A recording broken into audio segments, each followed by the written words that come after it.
Salut tout le monde, bienvenue dans cette nouvelle vidéo. Donc aujourd'hui on se retrouve pour l'épisode 6 de The Last of Us, la saison 2, épisode qui est clairement une catastrophe. Alors il y a deux trois bonnes choses, hein, voilà, on peut pas non plus tout jeter à la poubelle, voilà, comme toute œuvre, hein, qu'on l'aime ou qu'on l'aime pas. Et vous verrez que si un jour vous vous amusez à faire des tops et surtout des flops, vous allez vous rendre compte que même en critiquant des films que vous jugez mauvais, vous verrez que vous trouverez quand même de la qualité en voulant en parler. Bon, souvent la qualité est très mince en fonction des films, mais on a toujours trouvé des petits trucs, voilà. Et dans le cas de The Last of Us, c'est le cas, c'est que c'est vraiment nul de chez nul. Pour moi, c'est peut-être l'une des pires séries de ce début d'année. Bon, après, j'en ai vu que 4-5 pour l'instant, donc c'est pas beaucoup. Mais c'est une catastrophe. Mais en fait, c'est surtout une catastrophe en tant qu'adaptation. Voilà, je crois que c'est la semaine dernière, j'étais dans ma famille. Ma mère est en train de mater la saison 1. Et justement, on en parlait. Enfin, moi je disais, franchement, c'est une adaptation que je déteste. Parce que j'aime beaucoup le jeu. Et en fait, bon, la saison 1 encore, ça passe. Mais la saison 2, c'est vraiment un doigt d'honneur, c'est comme s'ils avaient chié sur l'heure, enfin c'est une catastrophe. Je trouve que la saison 2 c'est vraiment un milliard de fois pire que la saison 1, parce que la saison 1 a beaucoup de défauts, mais encore c'est regardable. Mais là, la saison 2 c'est pas possible, et puis ouais, m'a fait oui, mais toi t'es fan du jeu, machin, moi je connais pas le jeu, donc je passe un bon moment. Et c'est vrai, ceux qui connaissent pas le jeu, pour certains, passent un bon moment. Bon, après, on passe un bon moment devant la saison 2, mais si t'as pas vu le jeu, faut. Bon, je peux dire, hein, faut vraiment être con. Ma mère a pas encore vu la saison 2, donc ça va, je l'insulte pas tout de suite.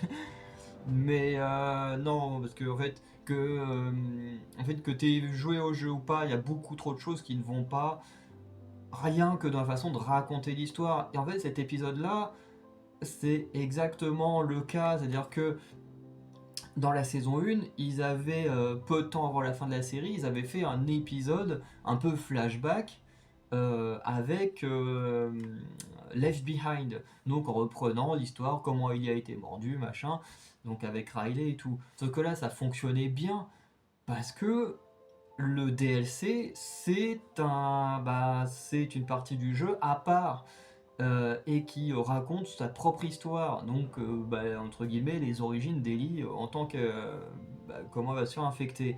Donc avoir un épisode complet là-dessus, c'est pas déconnant. Juste après la blessure de Joël, c'est logique. Moi, quand j'ai un ami qui avait acheté le jeu et puis qui m'a dit bah tiens, je pense que je vais y jouer, je lui avais dit bah alors un conseil, si tu joues le 1 jusqu'au moment où Joël il est blessé là dans l'université. Une fois qu'il est blessé là, tu joues à Left Behind, et quand tu as fini Left Behind, tu reprends la partie 1, et tu verras que linéairement, tu comprendras mieux l'histoire comme ça.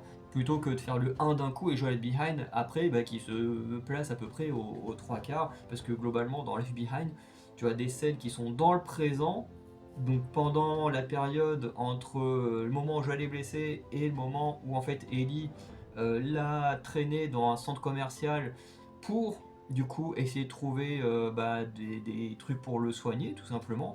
Donc pour ceux qui ont joué au 1 ou qui ont vu la saison 1, vous voyez à peu près de quelle période je passe. Enfin je parle. Donc Left Behind se place par là. Et du coup ça faisait plus ou moins sens. D'ailleurs dans le jeu c'était 1000 fois mieux que dans la série, parce que dans la série on te lance ce flashback comme ça, sans vraiment d'importance, parce que voilà, Joël il est dans une sorte de maison, et puis voilà. Alors il y a toute la relation entre le fait de pas vouloir perdre quelqu'un qui est intéressant, mais s'ils avaient été dans le centre commercial, ça aurait été encore plus parlant, parce que techniquement dans le jeu, Joël est d'abord dans le centre commercial, et après oui elle va le redéplacer ailleurs.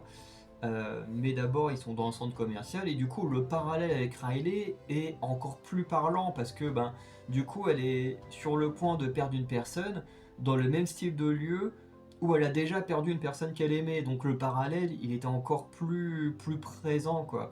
Et puis on va pas me dire bah oui mais un centre commercial machin, tout l'épisode se passe quasiment dans un centre commercial, donc en fait t'avais juste à prendre une partie ton décor pour faire une pièce ou mettre Joël. et puis c'est bon, quoi. T'avais pas besoin de faire grand chose de plus. Mais bon. Euh, En tout cas, ça restait un épisode qui faisait sens. Alors que ici, en fait, on a juste une compilation de quasiment tous les flashbacks de Ellie dans la partie 2, parce qu'il y a un flashback qui a été totalement cuté pour être mis sur le dernier flashback du jeu vidéo, ce qui n'a aucun sens. Parce que du coup, Ellie, t'as à la fois la partie de la colère d'apprendre la vérité, puis la côté j'ai envie de te pardonner, alors que dans le jeu, il faut au moins 2-3 ans pour avoir cette réflexion du j'aimerais bien te pardonner. Enfin bref, ça ne fait aucun sens. La meuf, t'as l'impression que c'est bah, qu'elle a une double, triple personnalité. Je sais pas combien il y a de personnes dans sa tête, mais, mais le perso dans la série est encore plus taré que le perso du jeu vidéo. Parce que dans le jeu vidéo, Ellie c'est totalement une psychopathe, mais bon, ses émotions, elle les travaille quand même avec les années. Là, en 2 secondes, c'est ah, je te déteste, t'es un connard. Oui, mais finalement, j'aimerais quand même bien te pardonner. En fait, tu sens qu'ils ont juste repris la scène pour reprendre la scène en rajoutant les dialogues également du flashback où elle se rend elle-même à Salt Lake City. Et en fait, ça marche pas. Ça marche pas. Dans les deux flashbacks, il y a au moins 2 ou 3 ans d'écart, peut-être même 1 an d'écart. Mais je veux dire, elle a le temps de penser, de réfléchir les choses, quoi. C'est. Bref. Je vais enregistrer mon écran s'il veut bien.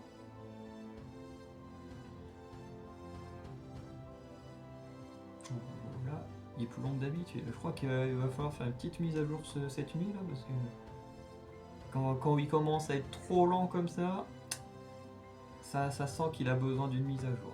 Alors maintenant, il m'a pas proposé tout à l'heure. Bon, par contre, au bout d'un moment, tu vas pas mettre 3 heures non plus.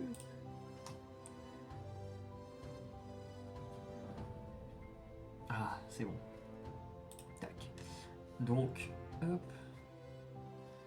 Donc, bon, on va faire comme d'habitude, hein, on va avancer, puis on va revenir un peu flashback par flashback, hein, puisque bah, globalement, ce que je voulais te dire, c'est que dans le jeu vidéo, les flashbacks, ils ont une importance. Ils sont placés à des endroits précis du jeu vidéo pour raconter quelque chose. Or, ici, on a juste un épisode qui compile tous les flashbacks, et puis c'est tout. Il n'y a pas d'importance d'expliquer quelque chose narrativement ou quoi que ce soit. Non, c'est juste, allez hop, on fait un épisode, on compile tous les flashbacks avant l'épisode final, en sachant que l'épisode final sera très certainement celui où Ellie retrouve Owen et Mel, puisque c'est obligé, la série va se terminer sur le cliffhanger où Abby trouve le théâtre et retrouve bah, du coup Ellie et la clique. Euh, c'est obligé, j'en suis sûr à 1000% que la série va se terminer là-dessus, parce que bah, elle va se terminer comme avec le jeu. Enfin, le jeu termine pas là-dessus, bien entendu, mais globalement, la partie avec Ellie se termine là, et ensuite on joue la partie d'Abby. Et on sait très bien que la saison 3, ce sera la partie d'Abby. Euh, et on sait très bien qu'on aura ça. Et que ensuite, bon bah, t'as la partie à Santa Barbara, et là, bon après, celle-là, comment est-ce qu'elle va être intégrée à l'histoire? Peut-être qu'elle va être même entièrement cutée. Bon, on sait pas trop comment ils vont gérer le truc, mais en tout cas, on verra. Donc là, on a un premier flashback, alors que bon, avec l'acteur là qui joue, merde, comment il s'appelle? Ah, le mentor d'Okai, bah, dans la série Okai, alors j'ai oublié son nom. Bref, l'acteur, je connais pas son nom, mais j'ai reconnu sa tête directe. Bon, c'est sympa de le voir. Par contre, au début, je me suis dit, le flashback, tu vois, il est sympa, et en même temps, il sert pas à grand chose. Bah, en fait, il sert pas à grand chose. Voilà. Parce que au final, le but du flashback, c'est de montrer que oui, la vie de Joël et de Tommy, elle a été extrêmement dure avant même l'apocalypse et tout. Ils avaient un père qui les frappait et tout. Et en fait, je me suis dit, le flashback, ok, il est cool. Mais en même temps, on s'en bat les couilles. En fait, Joël, il est mort. Donc pourquoi vous voulez que ça nous intéresse de savoir qu'il se faisait frapper quand il était enfant? Parce que, bah, il est mort il y a 3 épisodes. Enfin, 2 ou 3 épisodes. Bref. voire peut-être 4 épisodes, puisqu'on est au sixième, je sais plus si c'est épisode 2 ou épisode 3 qui meurt. Mais je veux dire, ça n'a aucun sens de nous foutre un flashback sur l'enfance de Joël, 3-4 épisodes après sa mort. Ça ne fait pas sens. Alors, je l'ai trouvé intéressant parce que bon bah on montre qu'il a vécu dans un monde violent avant l'apocalypse et que bah du coup il avait déjà des proportions à la violence euh, au fait de son éducation avant même que l'apocalypse commence. Donc ça, je trouvais ça intéressant. Mais pourquoi nous le mettre une fois qu'il est mort? Parce que ben en soi on s'en bat les couilles. Il est mort, on va pas le revoir après. Donc bah, que voulez-vous que ça nous fasse? Voilà, en plus il y a un parallèle avec le père hein, qui du coup dit oui bah moi ton grand-père une fois j'ai fait une connerie, il m'a défoncé la mâchoire, machin. Donc estime-toi heureux parce que voilà, faut estimer-vous heureux parce que je suis pas aussi violent que lui, j'essaye de faire au mieux. Puis là il se met à pleurer en mode oh là là, je suis désolé, voilà, j'essaye de faire au mieux pour vous éduquer, mais voilà, je vous fous quand même des grandes tartes dans la gueule. Ça m'a saoulé, je veux dire, au bout d'un moment, si le mec c'est un connard qui frappe ses enfants, c'est un connard qui frappe ses enfants. Pourquoi essayer de nous faire une petite scène larmoyante en mode oh je suis désolé mes enfants? Ça veut dire, ma mère, elle s'est fait frapper pendant toute son enfance et son adolescence. C'est pas pour ça que son père est venu la voir en pleurant après l'avoir frappé en disant oh, ma pauvre fille, j'essaie de faire au mieux parce que mon père il était violent aussi, parce qu'effectivement son père était violent aussi. Mais je veux dire, c'est ridicule. C'est ridicule comme scène. Surtout qu'on sait que bah, il va très certainement quand même continuer à les frapper. Donc ça n'a pas de sens. Tout ça pour dire oui, Joël, voilà, devient meilleur. Sauf qu'au final, Joël n'est jamais devenu meilleur en fait. Alors oui, tout ce qu'il a fait c'était pour protéger Ellie. Mais on oublie qu'entre deux, avant qu'il rencontre Ellie, il y a bien 20 à 30 ans qui passent. 20 à 30 ans, il a tué, torturé, voilà, machiné plein de gens. Alors oui, pour son frère et tout. Mais pas que, hein. S'il l'a fait, c'est que ça le dérangeait pas non plus. Donc au bout d'un moment, tu vois, si tu fais ça sur un personnage qui avec le temps s'améliore et devient vraiment gentil, tu dis ok, je fais tout pour démarquer de mon père. Encore une fois, je prends l'exemple de ma mère. Mais ma mère, moi, elle m'a peut-être mis une claque dans toute ma vie. Hein. Je vais avoir 30 ans, j'ai pris une claque dans toute ma vie. Voilà. Donc justement parce qu'elle voulait pas faire comme son père. Sauf que là, t'as même pas ce parallèle du bon bah je suis les traces de mon père ou je ne les suis pas. C'est juste en fait il nous faut un flashback pour montrer que voilà, il se faisait frapper quand il était gosse et que bon bah son père il est triste de leur frapper sur la gueule, mais il continue quand même à leur frapper sur la gueule. Voilà, bah au final si ça te fait chier leur frapper sur la gueule, bah ne frappe pas tes gamins. Voilà. Et j'ai l'exemple parfait avec ma mère qui s'est fait frapper pendant peut-être 18 ans jusqu'à ce qu'elle quitte le cocon familial et qui, bah, pourtant, une fois que je suis né, une fois que mon frère est né, bon, c'est quasiment jamais fait frapper. J'ai envie de dire, voilà, moi je me suis pris une baffe parce que bah, j'ai exagéré, voilà, je fais une connerie, et puis ben, voilà, les ados rebelles, hein, voilà, c'est un peu provocateur, bon voilà, j'ai pris une baffe en 30 ans, voilà. Mon frère, pareil, il a peut-être dû prendre une ou deux baffes parce qu'il était un peu provocateur aussi quand il était jeune. Et puis voilà, je veux dire, c'est rien. C'est rien. Si t'as envie de pas être comme tes parents, de pas être violent, c'est très très simple de l'être. Hein. Et pourtant, ma mère, elle a connu des périodes très dures. Hein. Parce qu'après ça, elle a plongé dans l'alcool, dans la drogue et tout. Et puis bah, quand je suis né, elle a tout arrêté. Mais voilà, je veux dire, quand t'as un minimum de volonté, c'est faisable. Donc là, nous mettre un personnage comme ça qui est en mode ouais, ouais, je vous frappe, mais je fais mieux que mon père, voilà. Non, non, ça marche pas, ça marche pas. Ma famille est remplie de violence. Si on va, j'ai mon grand-père, mon arrière-grand-père et tout ça. Même du côté de mon père. Hein. Mon père, son père, c'était un mec hyper violent et tout ça. Bon, lui, il y avait l'alcool qui rentrait en plus en jeu. Mais, euh, mais voilà, je veux dire, voilà, c'est pas parce que nos ancêtres étaient violents qu'il faut qu'on soit violent. C'est pas parce qu'on a été moins violent qu'eux qu'on est forcément meilleur. Enfin, je veux dire, ça n'a aucun sens. Franchement,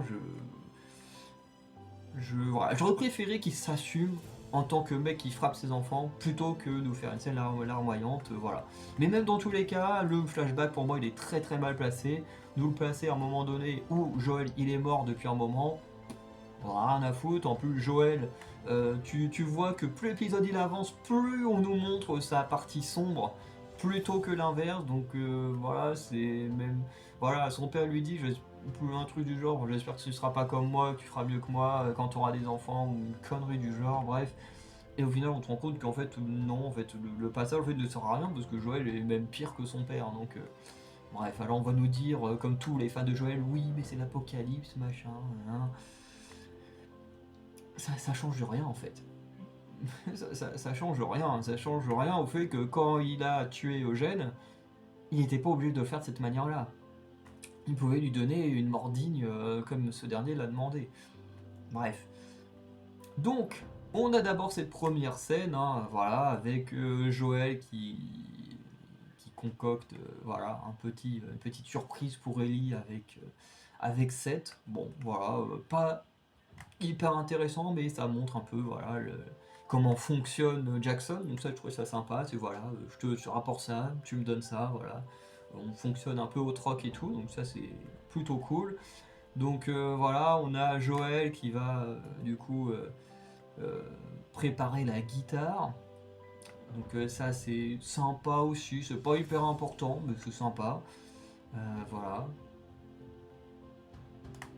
Donc attends, je vois si je peux passer. Nanana. Donc là, voilà, parce qu'on a quand même un bon moment. Alors là, on a l'anniversaire. Oh, alors il y a un truc qui m'a dégoûté, c'est ça. Les mains dans la bouffe. Alors ça, c'est un truc que je ne supporte pas. Déjà, la vraie Ellie ne ferait pas ça, mais si on enlève le fait qu'on est dans The Last of Us, ça c'est un truc, ça me donne envie de vomir. Et je ne dis pas ça parce que c'est Bella Ramsey. Hein. Je peux même, s'il y a des gens qui viennent m'emmerder avec ça, je peux même montrer les preuves. Voilà, sur Instagram, il n'y a pas longtemps, j'ai commenté une meuf qui fait des arts martiaux que j'aime bien. Où voilà, pareil, il y avait un gâteau, puis c'était quelqu'un qui voulait prendre le truc, du coup elle prend la gueule et paf, elle fout dans le gâteau. Je te oh, c'est dégueulasse. Puis elle fait ah si si, mais nous on l'a mangé après le temps. Oh non, me dis pas ça, c'est dégueu. Enfin, moi depuis petit, de toute façon, la bouffe, c'est un gros problème. Hein. Si quelqu'un touche juste une frite dans mon assiette, je peux plus toucher à mon assiette. C'est maladif, je peux pas. Et alors que pourtant, je sais très bien que quand, par exemple, quand je vais au resto, que quelqu'un prépare mon repas, je sais que quelqu'un a mis les mains dedans. Mais tant que je le vois pas, ça me dérange pas. Si je vois quelqu'un devant moi mettre ses doigts crades, parce que bon, t'as beau te laver les mains ou quoi que ce soit, tes mains sont pas propres à 1000%. Mais du coup, si je le vois, ça me dérange, je peux plus manger. Donc, voir ce genre de choses, moi, ça me dégoûte un peu. Bella Ramsey ou pas Bella Ramsey, hein, bien entendu. Voilà. Donc voilà, bon, on lui donne son gâteau. Encore une fois, hein, Ellie ne ferait pas ce genre de choses. Mais bon, voilà, on a une version, hein, faut commencer à s'y faire, hein, qu'on n'aura jamais la vraie Ellie. Donc voilà, donc elle reçoit sa guitare. Bon, voilà, c'est pas. Franchement, la scène, je l'ai pas trouvé ouf. En fait, le côté, vas-y, je plante ma grosse main dans le gâteau, ça m'a dégoûté, ça m'a sorti du truc. Puis en plus, avec sa tête, t'as l'impression d'avoir un bonnet sous les yeux, tout le temps comme ça là. Et ça fait vraiment le sourire forcé, c'est trop chelou. Bref. En tout cas, cette scène-là, j'ai pas trop kiffé. Bon voilà, Joël nous fait son petit chant, c'est sympa. Et puis en vrai, cette scène-là, on s'en bat un peu les couilles. Donc ensuite, on arrive à un premier flashback. Donc premier flashback qui apparaît à quel moment déjà dans le jeu? Bah, je crois que c'est. Oui, bah, en fait, ça intervient. Vous savez, dans la série, quand Ellie, justement, va dans le théâtre, qu'elle trouve les guitares, et puis qu'elle se pose et qu'elle commence à jouer de la gratte, là, dans le théâtre, et bah, techniquement, c'est censé mener à ce flashback-là. Euh, voilà, donc c'est après qu'elle ait appris que Dina est enceinte et tout ça. Et du coup, elle fouille le théâtre pour vérifier que bah il n'y ait pas de gens dedans ou pas d'infectés ou quoi que ce soit. Et du coup, on arrive à ce flashback. Donc le fameux flashback, hein, voilà, avec le dinosaure, le musée. Donc, non mais franchement, c'est alors, normalement, dans le jeu, il y a de l'eau partout, donc quand elle monte sur le dinosaure, elle saute dans l'eau comme une tarée, et surtout, le dinosaure est collé au musée, ils n'ont pas à faire de la marche en plus, je sais pas pourquoi ils ont fait ça. Peut-être qu'ils n'avaient pas envie de mouiller les acteurs et tout, hein, mais bon. Donc en gros, là, on a juste, voilà, la scène. Alors, on a cuté beaucoup de choses, parce que bah, tout à l'heure, normalement, ils rentrent dans le musée, donc on voit plein de choses dans le musée. Donc il y a plein de squelettes de dinosaures, de machins et tout. Et ça se trouve à l'étage, normalement. Et du coup, ça mène à la capsule. Bon, alors là, ils ont fait une référence au jeu que je trouve complètement con, parce que bah, pourquoi là et pas un autre moment? C'est qu'au bout d'un moment, ils vont prendre une pierre pour casser une des vitres, pour prendre un des casques, alors qu'en fait, dans le jeu, bah, tout est déjà à disposition. Enfin, je veux dire, tout est. Euh, comment dire? Bah, comme dans un vrai musée, en fait. Je sais pas, moi j'ai été au château d'Édimbourg, j'ai été au château de Stirling, enfin, j'ai fait plusieurs châteaux. Bah, tout est posé devant soi, en fait. Il n'y a pas de vitrine. Alors, des fois, tu as une petite barrière pour vraiment pas t'approcher. De toute façon, tu as toujours une personne qui surveille la salle ou des caméras, donc de toute façon, tu peux pas faire grand chose. Donc voilà, t'as les trucs qui sont entre guillemets à disposition. Et là, je sais pas pourquoi ils ont mis ça derrière des vitres. Ce qui est un peu con parce que quand tu visites un musée, regarder un truc derrière une vitre, bah, c'est pas ouf. Alors oui, il y a quand même, si je prends le musée national d'Édimbourg, alors oui, t'as quand même des petits trucs des fois mis dans des vitrines, mais la plupart des choses sont là. Techniquement, tu peux le toucher même si c'est interdit. Et je prends cet exemple-là parce que c'est les exemples de musées que j'ai le plus en tête, mais dans le jeu, bah, c'est dans le même principe que ce que j'ai en tête, et, enfin, qui sont des coups des vrais musées quand même. Mais voilà, du coup, j'ai pas compris pourquoi le délire. Allez hop, on casse une vitre pour récupérer un casque, alors que normalement, bah, les casques, t'as juste à le prendre et à le mettre, hein, voilà.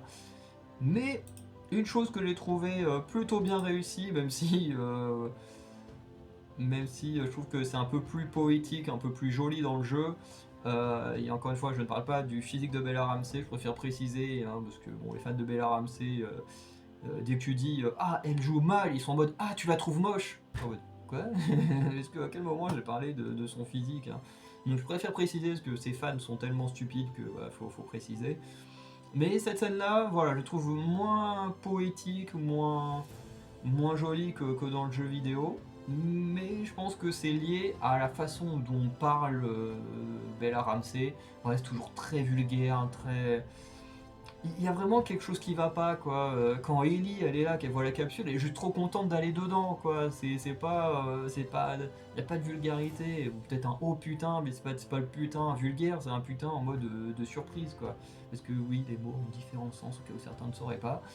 Euh, et voilà que là, c'est toujours gênant avec elle. C'est comme plus tard, quand elle fait sa première patrouille, voilà, en mode oh, un écureuil qui bat avec un écureuil.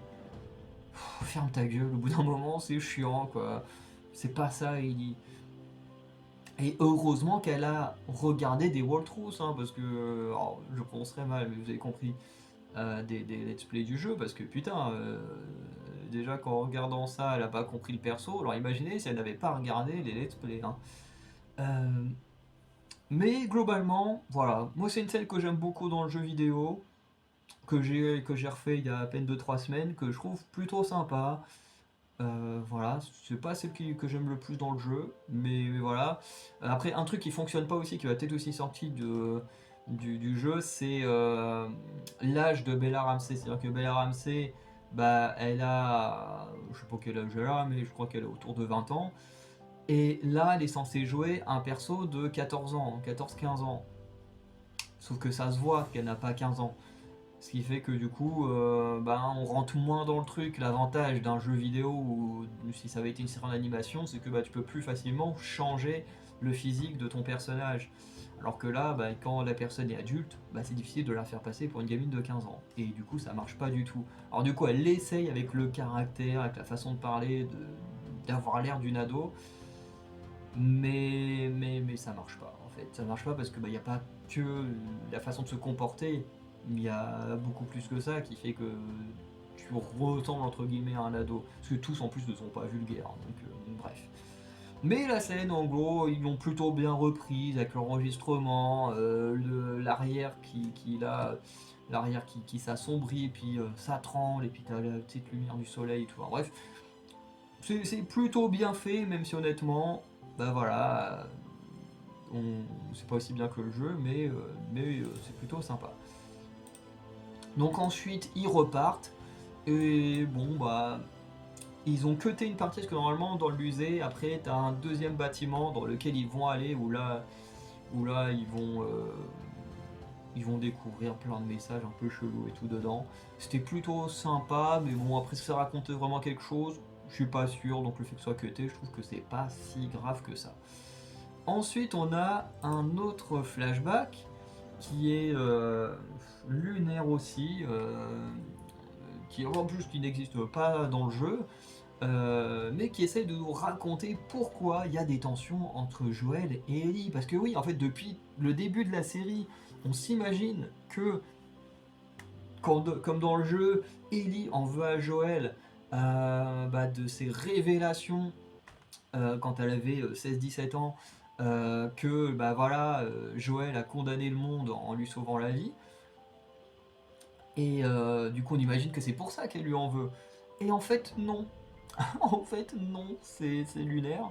On va apprendre que c'est pour plein d'autres choses, sauf ça. Donc encore une fois, Ellie, qui est le personnage central, qui normalement a des motivations par rapport à sa propre histoire, aux choses qui la concernent, et ben là, encore une fois, elle est mise de côté. C'est-à-dire que déjà, quasiment tout l'épisode tourne autour de Joël, plus que d'Ellie.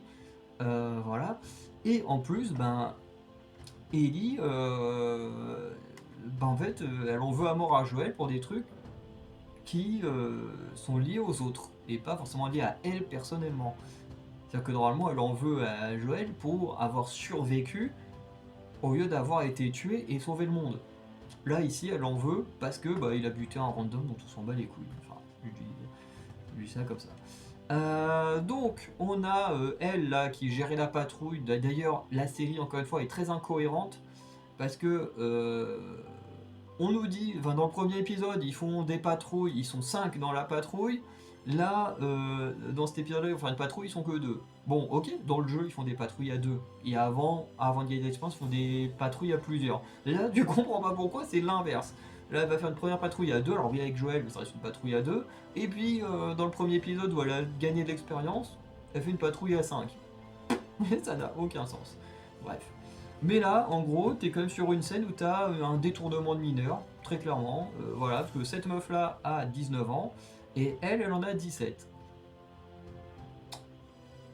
Ouais, c'est génial. Donc apparemment, quand t'es lesbienne, tu peux pécho des meufs qui sont mineures, c'est pas très grave. Alors oui, il y en a qui diraient... Enfin, en plus, elle vient tout juste d'avoir 17 ans, puisque c'est le jour de son anniversaire. Donc en plus, c'est même pas comme si elle était à quoi, 1 mois, 2 mois d'avoir 18 ans. C'est vraiment... Elle vient tout juste d'avoir... Elle vient tout juste d'avoir... Elle vient tout juste d'avoir 17 ans. Et l'autre, elle est en mode... Ouais, bon, c'est pas grave. Et tu dis, ok, donc... Ok, quand t'es lesbienne, apparemment, tu peux baiser une mineure, c'est pas très grave. Bref. Du coup, voilà, globalement, Flashback est juste là pour montrer le tatouage, la création du tatouage d'Ellie. En réalité, on s'en bat les couilles dans le jeu. Voilà, enfin, il est là, il est beau, et puis il cache sa morsure, mais en soi, on s'en fout. Oui, d'ailleurs, un peu plus tôt, on avait dans un des flashbacks, on voyait. Alors, c'est. Ouais, si, ça doit être plus tôt, parce que maintenant qu'elle a son tatouage.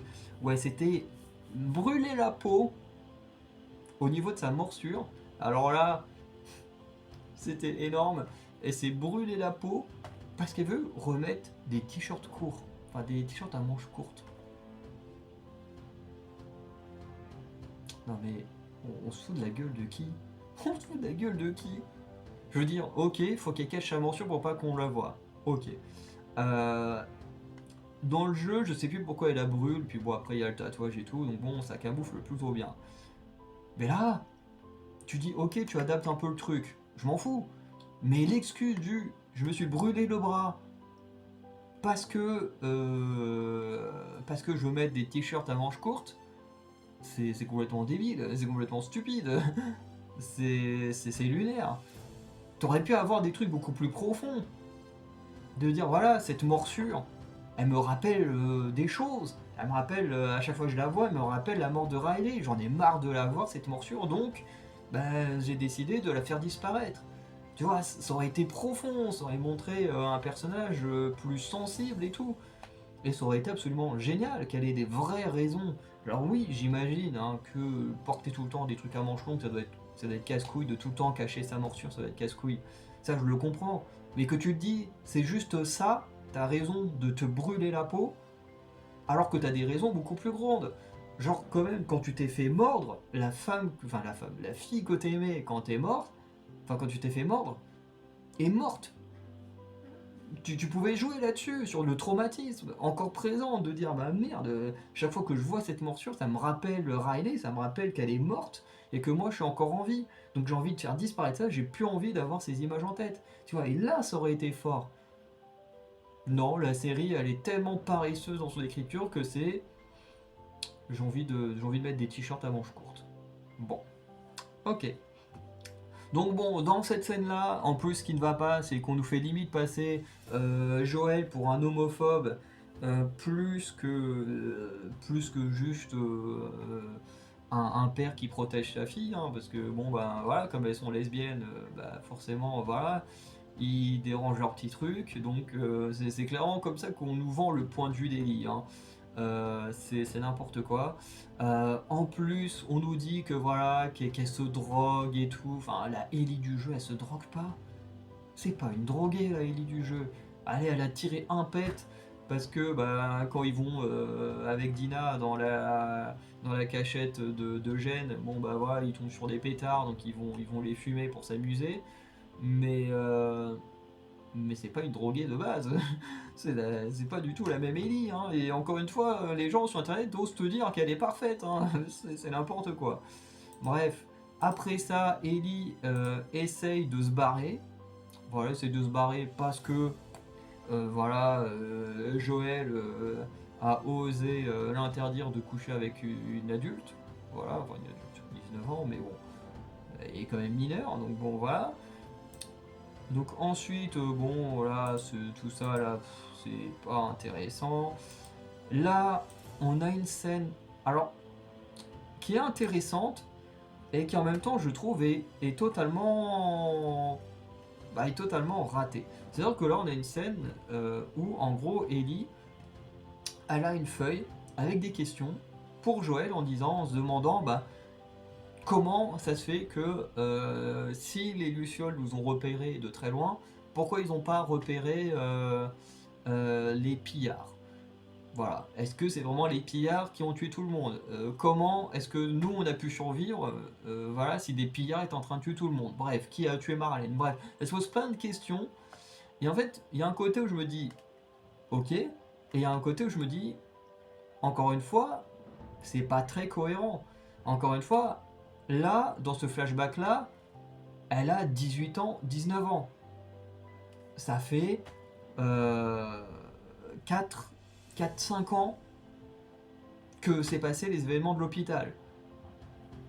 Et elle a attendu 5 ans pour se dire tiens, je vais peut-être me poser des questions. Tiens, voilà, hein, aujourd'hui je vais me poser des questions. Alors que normalement, dans le jeu, tu as plein de moments qui font qu'elle se pose des questions. T'as le flashback où, avec Tommy, elle apprend à tirer et qu'ensuite, avec Joël, elle part à la base dans des magasins parce qu'ils cherchent, je crois, des cordes pour sa guitare et que du coup, ils vont tomber sur des infectés, donc ils vont décider de nettoyer le bâtiment. Et en faisant ça, ils vont tomber sur des cadavres de personnes qui avaient quitté Jackson, qui eux croyaient en l'espoir d'un vaccin. Et du coup, en lisant les lettres de ces personnes-là, du coup, Ellie, qui à ce moment-là a peut-être 15 ans, 16 ans, peut-être 15 ans, bah du coup, commence déjà à se poser des questions en mode, mais attends, parce qu'en plus, à ce moment-là, elle est même en mode, attends, mais tu m'as dit qu'il y avait plusieurs personnes, machin, enfin plusieurs gens comme moi, mais on les a jamais vus, machin. Donc déjà, à ce moment-là, elle commence déjà à se poser des questions. Et en fait, comme Joël ne répond jamais à ces questions, à peut-être un an plus tard, quand elle a 16 ans, elle va d'elle-même dans l'hôpital où tout s'est déroulé pour récupérer des données. Et là, elle découvre la vérité et elle met Joël au pied du mur en lui disant voilà, c'est tu me dis la vérité, je rentre à Jackson et puis bah de toute façon dans tous les cas tu fais comme si j'existais pas parce que ben voilà, tu me mens depuis des années ou tu me mens et je disparais tout de suite. Je ne rentre même pas à Jackson, je disparais. Et du coup, ben voilà. Là, elle se pose des questions 4-5 ans après, comme ça, tu sais pas d'où ça vient, t'as absolument rien qui fait qu'elle a un questionnement et tout. T'as l'impression que du jour au lendemain, elle s'est dit au bout de 5 ans, tiens, mais au fait, Quand on a quitté Salt Lake City, au fait, qu'est-ce qui s'est passé, machin, enfin, dans le jeu vidéo, elle se pose des questions beaucoup plus tôt en fait, et c'est même quasiment toujours poser des questions, Ellie. Alors que là, bah, t'as l'impression que non, elle fait sa vie, tranquille, voilà, rien à foutre. Et du coup, elle se pose des questions à poser à Joël, et au final, bah, elle n'en posera pas à Joël, puisque il intervient et lui dit: aujourd'hui, tu fais ta première patrouille pour tes 17 ans, ou un truc comme ça. Non, pour c'est quel âge? Oh, je sais plus. Et globalement, voilà, il va l'envoyer faire sa première patrouille. Et ils vont tomber sur Eugène, voilà, parce qu'ils font une patrouille tranquille, ils tombent sur Eugène. Et Eugène, bon, comme vous avez vu sur la frame d'avant, il a été mordu. Voilà, alors le truc c'est que Eugène, dans le jeu vidéo, on ne le voit jamais. Et du coup, bah, on découvre sa cachette et tout, mais on ne le voit jamais lui. Et là, du coup, on a tout un flashback pour justement nous montrer comment Joël, en gros, il fait croire à Ellie, vas-y, va chercher les chevaux, on repartira ensemble et tout. Et en fait, il en profite pour, bah, voilà, pour buter Eugène. Et en fait, là, j'ai un problème avec ce flashback, c'est que d'un côté, c'est plutôt émouvant, le personnage d'Eugène est plutôt bien dans l'acting et tout ça. Mais en fait, là où moi ça me pose problème, c'est que en fait, si t'es fan du jeu, bah déjà lui, tu le vois jamais dans le jeu, donc tu t'en fous. Euh, bah, la psy, elle n'existe pas, donc tu t'en fous. Et quand tu regardes la série, bah pareil, t'as juste entendu son nom, tu l'as jamais vu, donc on te le fait apparaître 5 minutes pour le buter, donc globalement, bah tu t'attaches pas à lui. Et puis bah la psy, elle est tellement casse-couille bah, que tu t'attaches pas à elle non plus en fait. Donc la scène est cool, elle représente bien comment on serait tous, hein, au bord de la mort, de dire bah voilà, je veux voir les gens que j'aime, j'ai envie de leur parler une dernière fois et tout. Ça, j'ai trouvé ça bien. Mais dans l'idée, bah pourquoi mettre un flashback pour buter Eugène alors que tu aurais pu mettre le flashback à l'hôpital? Parce que ce flashback, bon bah voilà, à part nous expliquer, enfin conclure un peu l'arc narratif avec entre Joël et la psy, voilà, où la psy avait dit oui, t'as tué mon mari, donc voilà, je te déteste et tout. Bon bah au moins maintenant on sait comment c'est arrivé. Mais en réalité, tout le monde s'en bat les couilles en fait d'Eugène. Hein. Voilà, je veux dire, les gens qui connaissent pas le jeu, on leur balance, hein, t'as tué Eugène, ils sont là en mode, c'est qui Eugène, on connaît pas. Et puis ceux qui ont joué aux jeux vidéo, bon bah voilà, on découvre sa cachette, on voit une photo où il est avec Tommy et tout, et puis bah, c'est tout en fait. Donc en réalité, tout le monde s'en fout d'Eugène. Donc la scène, comme je dis, elle est cool, il y a de la tension et tout, c'est très bien, mais on n'en a rien à faire des personnages présents quoi. Donc ensuite il rentre à Jackson où Joël fait croire à elle, à Grace, que, que son mari, voilà, il est mort dans les honneurs et tout. Et en fait, Ellie, elle va tout balancer. La scène était plutôt cool, on avait de l'intensité, sauf que, pour moi, c'est pas pour la bonne scène. Ce qu'elle fait là, on aurait dû la voir sur le putain de flashback de l'hôpital. On n'aurait pas dû la voir sur un flashback dont tout le monde s'en bat les couilles d'Eugène. C'est tout. Et là, si elle avait joué comme ça, si on avait eu le flashback de l'hôpital avec cette colère-là, je pense que ça aurait été bien. Mais au final, bah, ils ont décidé de ne pas le faire, donc voilà, on peut aller se faire foutre. Donc voilà. Ensuite, on a le flashback, alors flashback hein, qui quand même a lieu à la toute fin du jeu. Toute fin du jeu. Voilà, c'est clairement dans les 5 dernières minutes du jeu. De toute façon, la seule chose que tu as après ce flashback, bah en fait c'est juste Ellie qui quitte sa maison et puis bah, c'est fini. Donc voilà. Mais du coup, flashback où on revient sur la nuit précédant la mort de Joël. Donc voilà, donc là on a la même scène de la soirée là, mais avec le point de vue de Joël. Ça c'est plutôt intéressant de le voir de ce point de vue là. Je trouvais ça sympa. Donc au moins maintenant on comprend un peu voilà pourquoi Ellie est en colère, même si c'est pas en colère pour des bonnes raisons, parce que normalement elle est déjà en colère du fait qu'il lui est menti pendant des années. Alors que là, elle est juste en colère parce que bah, il a tué un random un random, voilà, en lui en premier qui en partirait tous ensemble. Bon, voilà. Et du coup, bon bah voilà, on a cette scène-là qui, comme je disais, alors, hop, on va s'arrêter là-dessus. On a une très belle image. Le seul qui joue bien pendant cette scène, hein, Pedro Pascal. Et pourtant, il joue très très mal Joël, mais en tant qu'acteur, il est quand même potable. Et là, je trouve qu'il s'en sort plutôt bien. Et, euh, et franchement, la scène, c'est sûrement celle que j'attendais le plus. Moi, c'est celle, quand je regarde la série, à chaque fois je pleure. Enfin, quand je regarde la série, à chaque fois que je joue au jeu, parce que à chaque fois que je regarde la série, je pleure pas pour les mêmes raisons. Bon, en réalité, je pleure pas devant la série, mais je pourrais pleurer tellement c'est mauvais.